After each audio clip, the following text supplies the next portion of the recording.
has a new animated movie just in time for the holidays, and our own David Plummer is here to tell us about it. Hey, Davey. Hey, good morning, everybody. Hey, everyone, good morning. A lot of hype. A lot of hype around Frozen. This is, honestly, I went and saw this one. This is like the perfect family movie. Oh, I can't Great wait. music, great performances by the actors. It looks beautiful in 3D. So I got to go down a couple weeks ago and chat with some of the cast from the movie, including Kristen Bell. So take a look. Let's. I'll bring her back and I'll make this right. So you're not scared? She's my sister. She would never hurt me. Yeah, I bet she's the nicest person ever. Huh? Am I right? Hi. You're creepy. Well, I don't want. So, Kristen, first of all, I got to say congratulations. I know you and Dax Shepard just got married, so congratulations. Thank you. And you've had a lot of big changes this year. You guys had your first daughter earlier this year. So how much does becoming a parent sort of change, the roles you're looking for? I don't actually. I haven't changed my perspective at all in what I look for, because I was pretty confident that that I was making the choices that were right for me prior to getting pregnant. I was happy with the work I was doing, even if it was, a show like House of Lies, which I'm currently on, that's not appropriate for my daughter to watch in the slightest.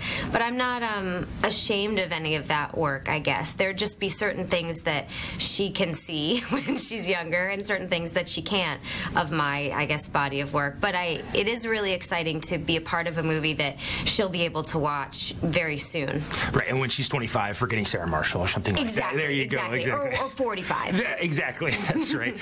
So how much pressure is it? You're taking on this big Disney animated film, and not only that, but you're singing, which I think a lot of people may not have known.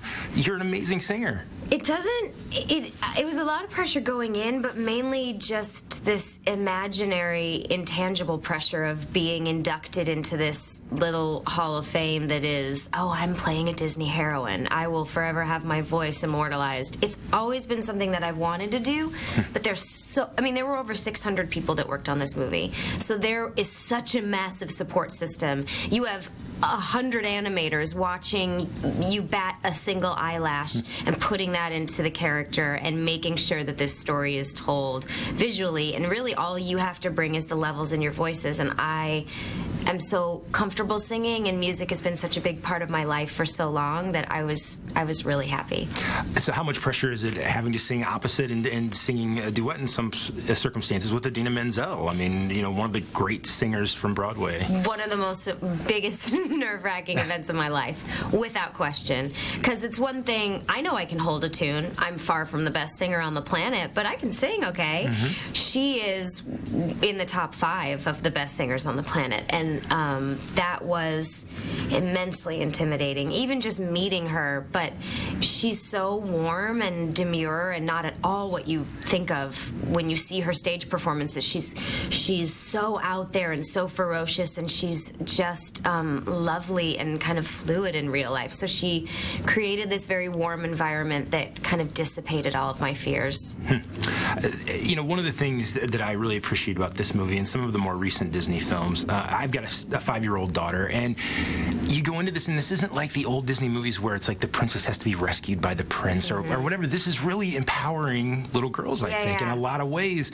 So is that important to you, you think, in a movie like this? I mean, I want my daughter to see this and be like, I can do this on my own. I don't have to wait for Prince Charming to come along and save me. Absolutely. Well, I mean, life has changed a lot since the 50s and 60s and 70s, and women want different things, and families want different things, and men want different things, and, culturally we look at things, and it's just not the same. I mean, old Billy Wilder movies are still great and funny, but they're not like the comedies of today.